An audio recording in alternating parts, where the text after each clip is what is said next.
सकते हैं ये हो गया। अब फिर उसके बाद इसमें ऑक्स का वायर कहाँ कनेक्ट करें देख सकते हैं। तो हमें ये ऑक्स केबल लेना है और इसमें ग्राउंड देख सकते हैं, इधर से ग्राउंड गया है, ये वाला जो ताला है इसका पॉइंट इधर देख सकते हैं, इधर से गया है, इधर से एक पिन में गया है।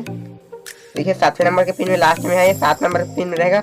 उसका फिर इधर से ऐसे करके देख सकते हैं, इधर से ग्राउंड बना हुआ है, यहाँ पे ग्राउंड बना है देख सकते हैं। ये जो 7 नंबर पिन है यहाँ पे तो ग्राउंड है ये हमारा, और उसके बगल का जस्ट ये ऑफ केबल है, ये वाला ये डबल चैनल का जो है, ये डबल चैनल का है देख सकते हैं। इसमें का एक चैनल ये है और एक चैनल ये है। मैं इसमें सिंगल चैनल का वायरिंग कर रहा हूँ क्योंकि मेरे पास एक ही स्पीकर है, नहीं तो फिर मैं दोनों का वायरिंग कर देता। तो मैं इसका ये जो ग्राउंड है इसमें का ऑफ केबल का ग्राउंड ये है, जो इधर का पॉइंट रहता है देख सकते हैं, इधर वाला जो फर्स्ट पॉइंट है ये ग्राउंड है ये वाला, और ये दोनों को मैं इधर शॉर्ट कर दिया देख सकते हैं, मतलब इन दोनों को जोड़ दिया, एक साथ कनेक्ट कर दिया।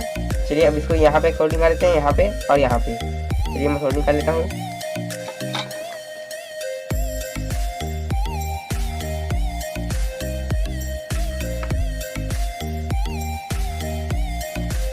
आप सबको हैप्पी न्यू ईयर दोस्तों, आज हैप्पी न्यू ईयर है 1 तारीख जिससे हो गया। उसके बाद फिर हमें स्पीकर का वायर कहाँ कनेक्ट करना है, चलिए मैं आपको अभी बता देता हूँ। ये जो ऑक्स का वायर है ये हो चुका है, ऑक्स का वायर, और उसके बाद स्पीकर का वायर देख सकते हैं। ये जो इसका ग्राउंड है, इसका ग्राउंड कहीं कहीं बंद क्या होगा, इधर बंद कहते हैं, मगर ये जो इसका एक ये जो काला वाला पॉइंट देख सकते हैं, ये प्लस हमें इसमें एक दे देना है, मतलब यहाँ पे जो इसी में मैं स्पीकर का वायर इसी पे स्पीकर का वायर दे देता हूँ एक। चलिए मैं इसमें दे देता हूँ, मैं इसे इसमें दे रहा हूँ क्योंकि ये पॉइंट जो है इसी से बना इसमें आया है, तो मैं इसमें जोड़ देता हूँ इसे।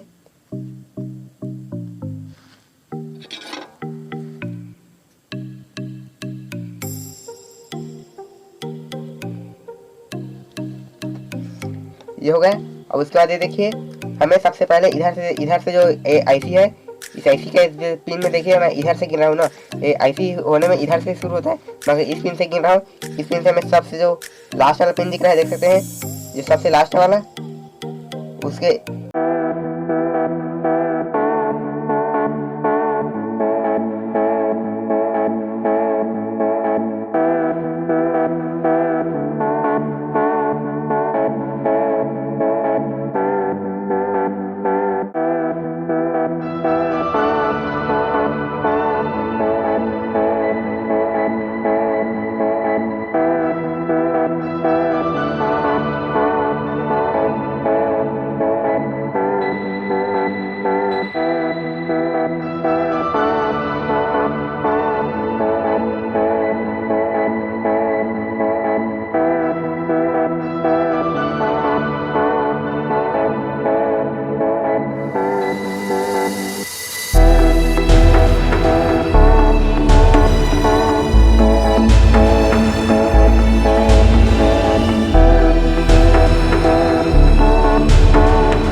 तो मिलता है नेक्स्ट वीडियो में, तब तक के लिए बाय।